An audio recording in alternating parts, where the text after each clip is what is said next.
It's the show that gives you 4 reasons to say oh.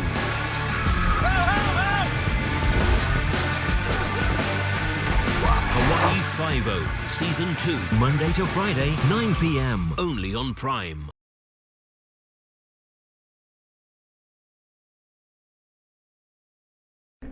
Well, in the first stage, what happens, Pradyuman, is that now there are 3 entities. Initially, there was IBF. Then IBF had a long conversation with the ISA, and then the ISA said that they would also like the involvement of the 3SOI.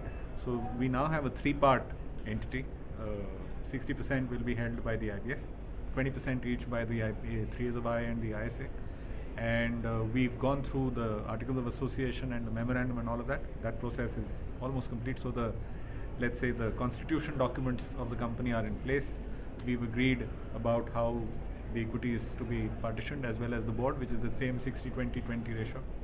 So now the company will be formed, the directors will be appointed, and I think the first order of business that will happen will be that the board of directors will appoint a technical committee chairman and then a technical committee, and that is where the work actually begins, because the work really is in terms of going out there and finding the best solution for television audience measurement in India. So really the big job that will be done is that this TechCom will be appointed, then the TechCom will make a recommendation about how they wish to structure the research going forward. RFPs will be written, RFPs will be issued. I mean, I'm not going to dwell on what happened in the previous situation, because the previous situation was fundamentally different. When it is a vendor-owned, vendor-managed system, things look different from the way that they look where you have a joint industry entity, and the joint industry entity actually looks after, oversees the research.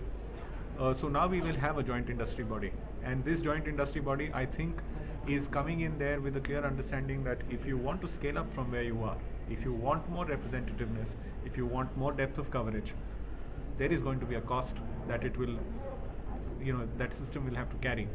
But the point that I see in that is that the cost actually has tremendous virtues for every participant in terms of, the multipliers that it creates for them.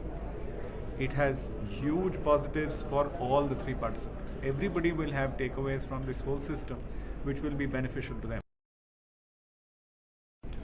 I think even LV will acknowledge that. Forget about anybody else. I think LV himself will acknowledge that what he is hamstrung by is resources, that he would want to do much more, but they are already stretched, that their resources are finite, and they have added people meters, they've added homes, they've gone into new areas, they've tried to drop below class 1 towns, they've tried to go to class 2 towns and so on. But there is a limit to how much they can manage without this kind of an envelope which provides the resources. We don't have a fight with anybody. We certainly don't have a fight with LV. So what will in fact happen is that they will participate in the RFP just like everyone. Well, you know what? One of the things that would have to happen, even with the way that they are structured right now, is that when we shift into digital and when there are, when multimodal consumption of TV content happens, in any case, even the current incumbent would have had to go through a huge cycle of capex. So it's not that it was not going to happen. Even in the current situation, if we had said, for instance, that there will come a time when person-people meters will be deployed in this country, right? Now, you are not going to be able to do it with the existing setup. You would have to add capex. You would have to add markets. You would have to add capex. You would have to add human resources to make all of it happen. So the reality is, it's not that the intention is not going in that we will get rid of anybody and replace anybody. But let's be honest, there was a competing system. That competing system never got traction, but that competing system also claimed to have a few thousand people meters.